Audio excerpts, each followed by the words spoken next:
Okay, 2004 WRX wagon, doesn't make a difference. EJ205 motor. In the process of doing valve cover gaskets, I spiraled into the turbo oil feed line. Figured I'd post a video about to remove it, undid the bolts, but some of the ones online were not so helpful in my opinion. So this is your turbo oil feed line right here, and then it connects down there into the head. See if I can get it better. Yeah, right there.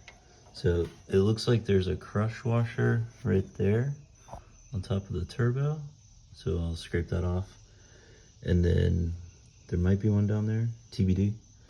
But down there is a 15 millimeter, I want to say.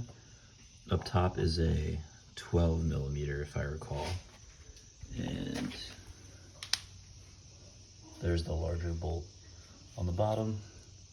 You can see it's got little holes for the oil passage on both sides. Right, maybe one side. And then there's a washer actually already on it. So that would be on the outer side down there. Also, sorry, before this, obviously you have to remove the intercooler, so go ahead and do that. That bolt right there, or that stud, has a nut on it, and then that empty hole right there, those two hold on a up pipe, support bracket. You have to take those off first. There's the old turbo feed line. This is the little bracket. That's a 10 mil. This is a 12 or a 14. Note there's a crush washer on the head side. This is the bottom bolt for the larger hole. This was a 15 millimeter, I believe. Note the crush washer on the head side of that bolt as well. And then here's what it looks like. Still need to remove that guy, and then you should be clear down there now.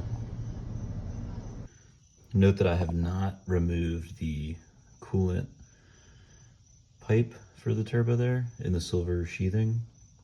You can sneak in a wrench to get the big bolt for the turbo oil feed line.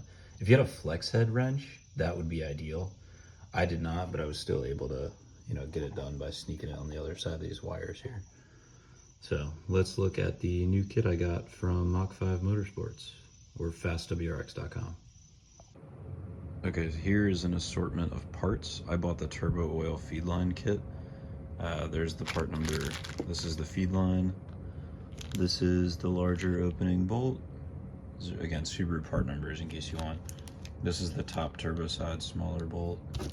Sorry, there's the part number. These are the various crush washers, feed to turbo gasket,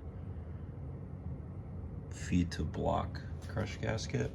I think this ran me about 115 bucks from them, this being earlier in 2024. Okay, reinstalling the feed line. I started with the bottom side actually, easiest. Put the crush washer on the bolt head, feed the bolt through the line, put it on the other end, and then get it hand threaded into the cylinder head. And then come back and do the same thing on the top side. Crush washer on the bolt head side as well as the turbo side. So you should be using 4 crush washers total. And then this, I will put the 10 millimeter back on. I'm painting it now. Once these are tight.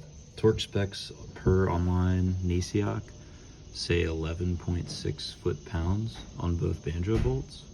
So I will do that. The bottom one's gonna be hard to reach with a torque wrench, so I might just go off a feel of the top after I torque that one. Okay, oil feed line is all back on. The top one was torqued to the 11.6 foot-pounds. The bottom one I just got snug. Hopefully it doesn't leak. With the bracket having off, and I put some anti-seize on it and I painted it while it was off. Shouldn't be too hard to remove if there is a slight leak and I gotta tighten more. So now I can resume with putting the heat shield back on. I had the factory one. I don't remember what the bolts were, 10, 12, or 14 millimeter, one of those. Then intercooler, and then you are good to go. Yeah. Thanks for watching. Happy wrenching.